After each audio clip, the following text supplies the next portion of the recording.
Hi, I'm Scott Wrighton. I serve as Decatur City Manager. It's my pleasure week after week to tell you a little bit more about what's going on in your city government and in the community in general. As you may have seen in the local media, a 117-year-old building at the corner of Wabash and Martin Luther King, just north of the NS tracks on the way to the Wabash Crossing and Crossing Healthcare area, collapsed. Its north wall collapsed last night, and this will certainly mean that a significant portion of that building, probably not all of it, but a significant portion of the building will have to come down. In fact, the owner of that building is already mobilizing with a local contractor to make sure that that happens. The building was built in 1904 and was known for probably half of its life as the Walrus Manufacturing Building. Up until the 1950s, they manufactured soda fountain equipment in that building, and even Robert Ferries was involved in the investment that made that original building happen.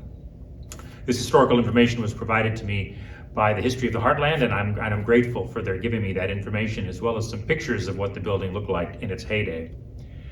More to the point, though, about the current situation, this happened in large measure because the building owner wasn't able to keep up with normal repair and maintenance on the building, which resulted that north wall to fail. The City of Decatur does not have a business license process, as many, but not all, large downstate Illinois municipalities have, to make sure that our inspection personnel can get inside these warehouses, these older commercial buildings that oftentimes are only used for storage and don't have much activity in them from year to year, to make sure that they're still safe. This is a potential policy change that the City Council may be evaluating in the future. In the meantime, it's not always possible to always anticipate when a building like this might suffer a collapse, and so our public safety and public works personnel were very quick on the scene to secure the area, and we've had public safety people there through the night to make sure that no one ventures too close to that area until it can be completely stabilized. One of the other things that's been in the news, not so much, or at least apparently directly affecting Decatur, but it will eventually affect Decatur, has to do with the new energy bill that was recently approved by the Illinois General Assembly and signed into law by Governor Pritzker. There's certainly a lot of positive features of this bill. It takes the state down a course of having more green energy in time, and it also provides that more workers and more union jobs will go to some of these new energy jobs that will be created by some of the initiatives that are in this bill. But the bill has some shortcomings, and some of them will have a direct impact on Decatur. The bill simply mandates at either 2030 or 2045 that certain fossil fuels can no longer be used, and it anticipates that certain technologies will be in place that I think for all good measure don't even exist today, and they're betting that they will be in place by then. It requires a considerable investment in these new technologies, all of which will go back on the rate base. And it probably doesn't pay sufficient attention to how this realignment of energy will strain the electrical grid, and those improvements will also have to be made, and those will go back on the rate base. This compounds the situation of the fact that because the national administration has basically said no more investment and no more assistance to fossil fuels, there's been no investment in them, and as a result, their availability is already starting to come off and be considerably less, but before alternative fuels are available. So all these things are coming together to increase the cost of energy. We're already seeing that here in Decatur. It will affect Decatur more than other downstate cities because of certain of our industries that rely heavily on cogeneration.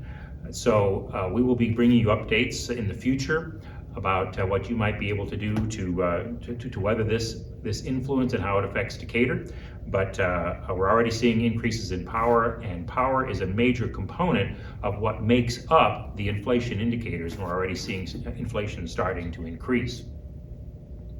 Despite this, the City Council, and despite pandemic and a lot of the other things that have sort of taken us as a city off track over the last year and a half or so, despite this, the City Council has made, and the city staff have made considerable progress on revitalization.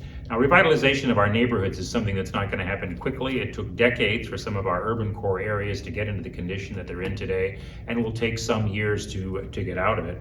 But I wanted to mention that some of the things that probably don't appear in the news, and which I think are indicators that the mayor and city council are trying to move this most important priority for them in the right direction.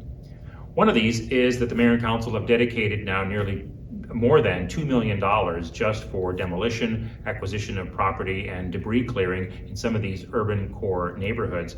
That's a higher amount of money than has ever been made available in a single year before, and it's their hope to be able to dedicate at least that much, maybe even more in the years to come, because we have to bring down the inventory of housing that is no longer salvageable and can't be rehabilitated. The second thing that they've done is they've authorized us to join the Central Illinois Land Bank, a key partner in doing some rehabilitation projects and in marketing some of the excess and surplus properties we have. Anticipating that, as well as partnerships with several other nonprofit organizations in the community, the city of Decatur has acquired more than 900 mostly vacant parcels from the county to manage. Some of them do have homes on them, and our acquisition of them has enabled us to move more rapidly to demolish houses that can't be rehabilitated and to take a look at some of the ones. Most of them have to be demolished, but every once in a while there's a few of these that can be rehabilitated. The City Council has taken affirmative action to make changes to its ordinances to make it much easier for people who live next door to some of these vacant lots to fence them, to acquire them, oftentimes without an expensive survey, and add them to their lots. In fact, if you have an interest in that, I encourage you to contact our community development staff. And furthermore, we have on the city's website a map that shows where many of these surplus properties are. One of the other directives of the council to improve neighborhood revitalization was that we run broadband to some of these urban core areas, because small businesses need broadband and neighborhood revitalization needs small businesses. So to the extent that we can help small businesses, startups, existing businesses be more successful because they have more reliable and faster internet and other uses of the broadband, then that's also a key part of revitalization. You may have seen, in addition to that the city is doing more sidewalk work in some of these areas. The city is working with the Community Investment Corporation of Decatur, CICD, to improve its help and assistance to small businesses, and is discussing as well the creation of a maker space in unused portion of the upper level of the public library. In addition to that, we're working on trying to create catalyst projects, including those outside of Johns Hill. Our revitalization program certainly is not limited to the exciting work that's happening in Johns Hill with the assistance and the generosity of the Buffett Foundation there. But no, we've been looking at catalyst projects, meaning large projects, visible projects that would be eye catchers and which would cause people adjacent to those properties to also invest, because they realize that it's affecting positively the equalized assessed value and repurposing properties in this area. So there's so much more that I'd like to tell you about revitalization, but the short time constraints of this video don't allow it. But in January, I believe that the City Council will be convening a study session to update these and many other aspects of the Neighborhood Revitalization Initiative. And so we'll have some more publicity to share with you and information to share with you at that time. So until next week, thanks again for listening.